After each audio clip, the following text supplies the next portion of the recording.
Hello everyone, it's Seiji and welcome to another wrap-up. So the last time that I spoke about like a selection of books that I had read was back in April, and since then I have read actually quite a lot. So there will be a separate video for comics and graphic novels, and I have like this separate thing for manga reviews, etc as well. So today we will only be talking about novels, novellas, etc. Okay, so before I start, actually, I will show you what I'm wearing today. So today I am wearing one of my old work/debating dresses. It's a blue one. It has like this transparent thingy at the top, which I really liked. And yeah, it's from Mint and Berry. So I think that's about it. Let's get to the books. So the first one is an audiobook. I listened to quite a couple at the start of the pandemic because I was knitting a lot and it was just a great way to pass the time. Anyway, I listened to Rebecca by Daphne du Maurier, which is a gothic novel. It is about a young woman who works as a companion for a lady, and they are on holiday in Monte Carlo, and there they meet this guy named Maxim. He is a rich 40-something-year-old widow who within 2 weeks manages to get this girl to marry him. And this is when things start to go wrong, because the traces of Maxim's deceased wife are still very evident in Mandalay. It also doesn't help that like the head servant was extremely attached to Rebecca, and so she's not that keen on having this new young girl come and live in this house and basically take up Rebecca's place. So she starts kind of like sabotaging this young girl, and like lots of things go terribly wrong. And yeah, that's basically what it's all about. Now, I have recently come to find that I don't really enjoy audiobooks all that much. I have a hard time focusing on them, but this one was great. I loved it so much. It was so much fun, like knitting my little scarf. Also, wait, let me even show you what I made. Okay, I can't find it, but I remembered that I posted a picture of like the scarf thingy on Instagram. So here it is. Anyway, I had loads and loads of fun listening to this story, and the twist at the end was unexpected and also really cool. I just thought it was like a great gothic novel. So yeah, that's my verdict. Then another audiobook that I listened to was The Turn of the Screw by Henry James, and I had intended to listen to this just because the movie, like there was going to be a movie adaptation of this one. It came out back in March, I believe, and apparently it wasn't that great. So I lost my interest in watching that, but I still decided to listen to the audiobook, and that one wasn't great. I didn't really enjoy it. It's basically this guy who is sitting at the fire with like other people, I don't know, in a hotel, and he basically tells the story of a governess who is supposed to kind of like take care of 2 kids, and so like weird creepy stuff starts to happen, like ghosts and apparitions, and I just thought it was really boring. There was not anything that really excited me about the book. I didn't get scared. I didn't really feel anything, and I think this is partially due to me listening to it as an audiobook instead of just reading it, because like for me the experience of a book is far more intense when I'm reading. So yeah, I don't know, maybe if I pick it up, but let me know if you have read The Turn of the Screw. Let me know what you thought, if you liked it, specifically, yes, if you liked it, and what exactly made it such a good story, because maybe I will try and pick up the book. Anyway, let's move on to the next one. This is The Tinderbox by Hans Christian Andersen, and this is a Danish classic, and it basically features, I think, 4 or 5 short stories, fairy tales, 6, and I thought they were quite nice. Actually, I recited one of them on my YouTube channel. I know a lot of you have been asking me to do like audiobook work, but there is already like a video of me narrating something. So I will put a link in the description box for those who are interested in listening to my voice and the story. Basically, I think I recited Little Klaus. No, I recited The Tinderbox, which was a really good fairy tale, but my favorite was actually Little Klaus and Big Klaus. So basically, this story is about 2 guys who live in the same town and they have the same name, Klaus. So the way that people differentiate the Klauses is by the amount of horses they have. I think Big Klaus has 5 and Little Klaus has 2. Now the thing is, Little Klaus is actually quite smart, and so he starts tricking Big Klaus into doing like the weirdest things, like he ends up killing his horses, his own horses. He kills his own grandmother. And okay, I won't spoil everything, but like it was done in such a funny, weird way. It's like this weird fairy tale that is extremely gruesome, but also like hilarious. And it just reminded me of the fairy tales of the Brothers Grimm. So if you're into that sort of stuff, then I would definitely recommend you pick up this one. Then I read and listened to A Dead Djinn in Cairo by P. Jelly Clark. I read his debut novella, The Black God's Drums, about 2 years ago or so. I did a review for that, so I'll leave a link in the description box. Anyway, I really enjoyed that story. I enjoyed his second novella, The Haunting of Tram 015, and yeah, I'm always looking for more of his work. The next book that he has coming out is Ring Shout, and I've talked about how that was one of like my most anticipated reads of the year. And yeah, I just like his world building and just his writing style. It's very entertaining. So A Dead Djinn in Cairo is set actually in the same world as The Haunting of Tram 015. Basically, it's set in this steampunk-esque version of Egypt. You had this huge like magician or something who created a hole in like the world dimensions. Anyways, there's like now they're jinns in the real world and there's magic and cool stuff, and basically you have this woman who works for the government's supernatural department, and she is investigating an apparent suicide of a jinn, which is very rare because jinns are basically immortal. So that's what the story is all about. I thought it was entertaining, and it's also fun having read Tramcar 015 because this character, the main character in this one, also appears in that novella. So yeah, it would be cool to maybe even see more from that world. But yeah, first I want to read Ring Shout. It sounds so good. You should check it out. I'll leave a link in the description box to the video in which I talk about it extensively. Then moving on, I also read The Setting Sun by Osamu Dazai, and this is the second novel that I have read that was written by him.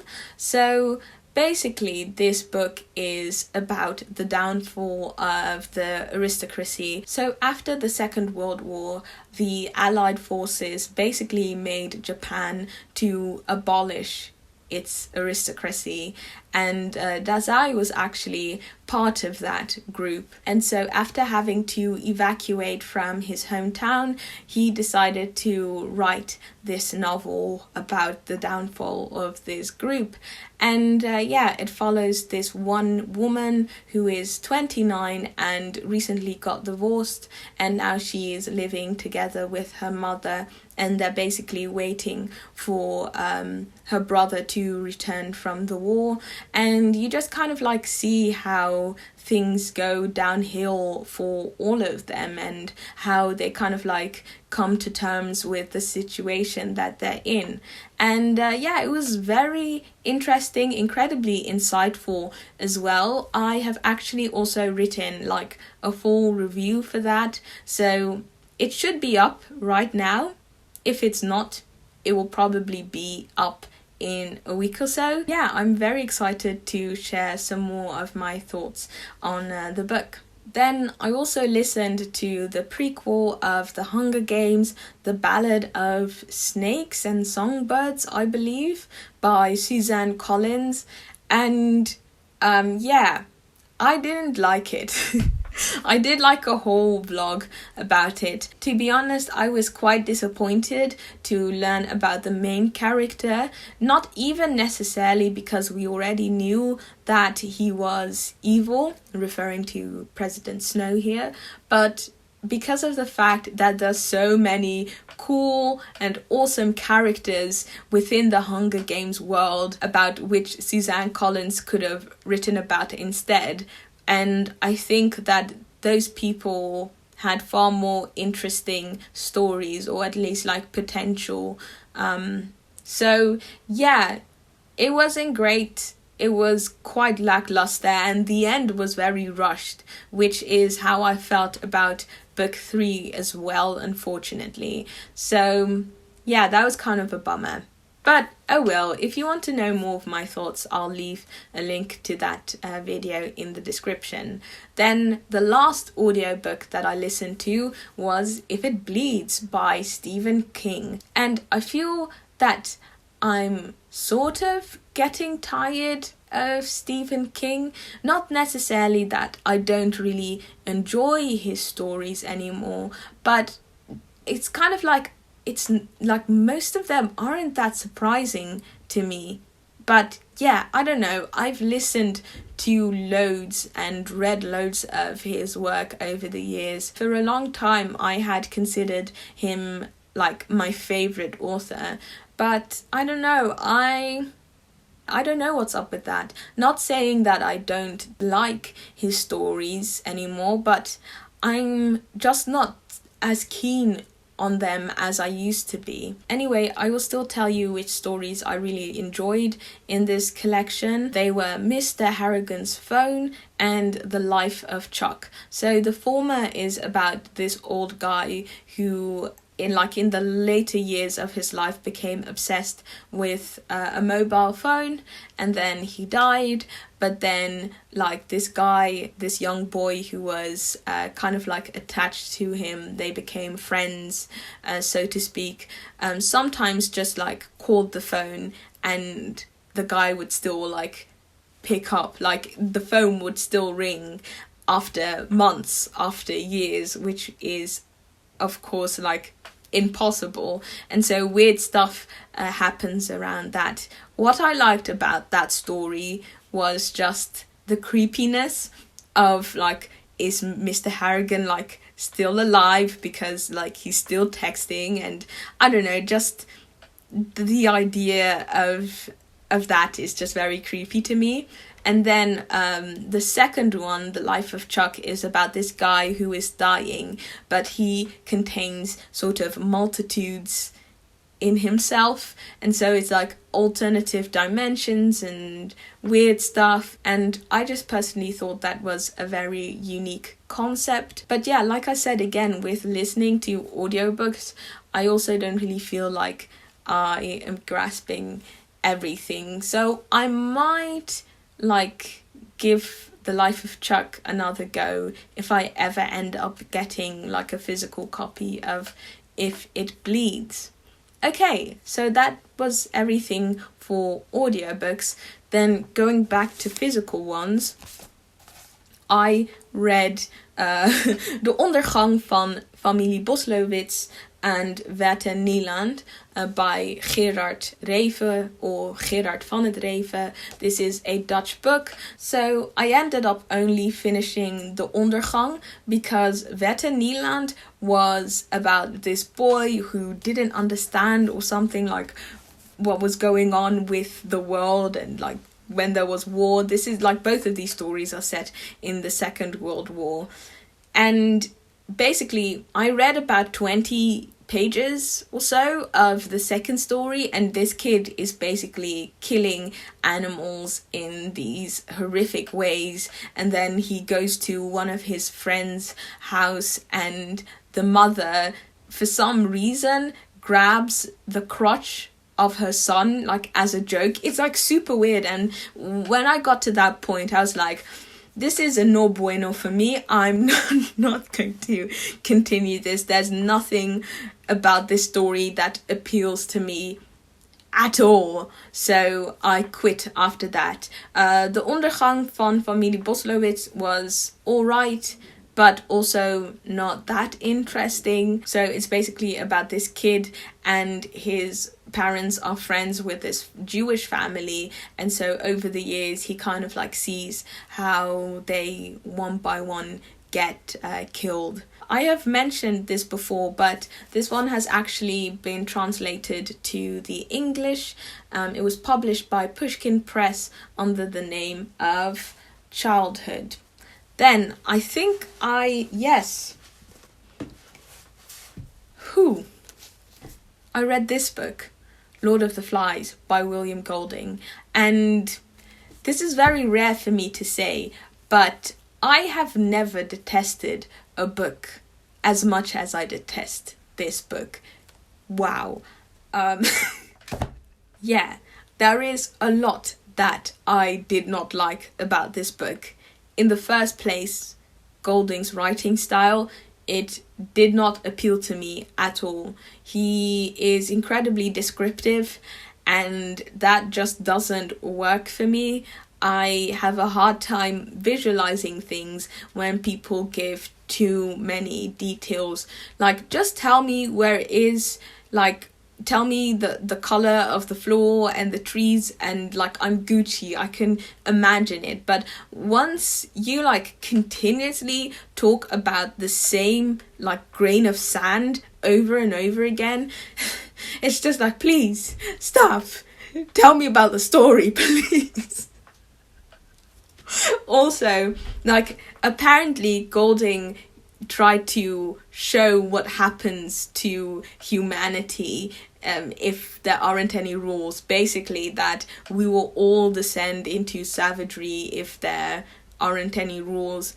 And the problem that I have with that is that this book only has British schoolboys in it, which doesn't make any sense. Like, I was watching this video on Crash Course, like the YouTube channel with John Green, and he spoke about how also he didn't like this book, but that Golding actually refused to add girls in this book because he said that that would make the book too complicated, which is kind of like, ¿qué?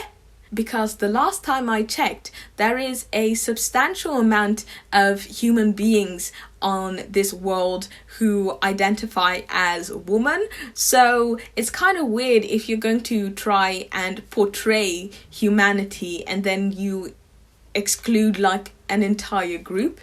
It just doesn't make any sense. And so for me, this book was just incredibly unrealistic, and yeah, there is just much more that I don't like about this book. But I am actually working on a video in which I kind of like recommend other classics that kind of sound like this one, or at least thematically overlap, but aren't as boring, in my opinion at least. So yeah, keep an eye out for that one. And then quite quickly, I just wanted to talk about these two classics. So this one is Childhood by Tove Ditlevsen, and this one is Who Among Us by Mario Benedetti. This is a classic from Uruguay, and this is a classic from Denmark. So I won't really talk about these two because I did like a whole single review video for both of these. So if you're interested in that, I will leave a link in the description box below. But yeah, I thought these were amazing. I thought these were incredibly good. I am actually going to be reading Faces, I believe that's the name of the novel written by Ditlevsen. It's supposed to come out in September or October, so I will most likely do a review for that one as well. Also, the next two books in this series, because this is part of a trilogy called the Copenhagen trilogy, which is basically like a memoir of Tove Ditlevsen, and it takes you from childhood to youth, like as a young adult / teenager, and then when she's older, and that one is called Dependency. So yeah, we'll be talking about that one in the future. The last time that I talked about this book was in the review video that I made, and I said that I was really interested in his other novel that also got published by Penguin. I think it's called Springtime in a Broken Mirror, and I actually got that one last week, so I am looking to read that one in the near future, and if I really enjoy it, I will do a review video on it. Either way, I think those were like the books that I really wanted to talk about. I still have like a stack of books that I have read, but I will be doing like a separate books I've recently read video about those. So yeah, that was the end of the video. Thank you very much for watching. If you like the content that I make, perhaps consider joining my Patreon. I run a monthly book club where we read diverse classics. It's loads of fun. You can also support me by donating a coffee or just by liking, commenting and subscribing. Again, thank you so much for watching, and yeah, I hope to see you in another video.